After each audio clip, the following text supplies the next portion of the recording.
Lamina vaovao no ampiarina amin'ny lalana Raimbetsimisaraka etsy amin'ny petite vitesse araka amin'ny fandaminana nataon'ny commune Antananarivo renivohitra nanomboka ny talata 9 Jona 17 sy 2000. Ho fanamaivanana ny fitohanan'ny fifamoivoizana amin'iny toeran'iny no anton'izao fandaminana vaovao izao. Mitondra ny fanazavana avy hatrany ny sekretera jenerala ny commune Antananarivo renivohitra Razafy Maefa Herniaina. Ny hetsika ataon'ny commune amin'izao fotoana izao moa zany dia mandamina ny lalana amin'ny petite vitesse voakany amin'ny Cotontin mitoetra ny sotro sy Befoloy iny ka ny hita dia mitohana be tokoa ny lalana iny noho ny fifamoivoizana.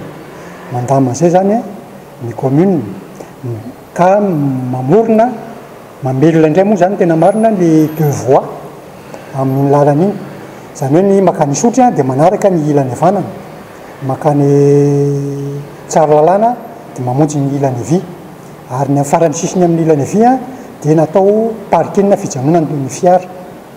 Izany natao dia mba ahafahana manatsara ny fifamoivoizana amin'ny toerana iny izay tena mitohana tokoa, ary ny arena bus zany dia tsisy tsony mialao amin'ny gara mandrapatonga ary amin'ny Cotontin fa ary isotry manoloana ny BMS ary ny postin'ny polisy any vao misy ny are ilana amin'ilay fifamoivoizana indrindra izay mitohana be, dia zahana ho tohizana hivoaka hatrany Befoloy io fandaminana io mba ho double voie hatrany ny lalana izay manamaivana ny circulation eto Antananarivo.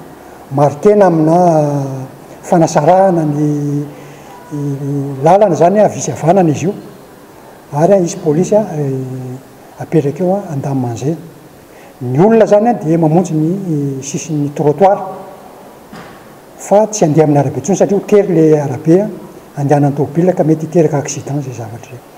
Vokatra izay le fizarana an'le lalana izay deux voies zany dia tsy hisy mpivarotra intsony afaka hilatsaka amin'ny arabe fa ny arabe dia ho an'ny tômôbila ary ny trottoir dia ho an'ny mpandeha tongotra.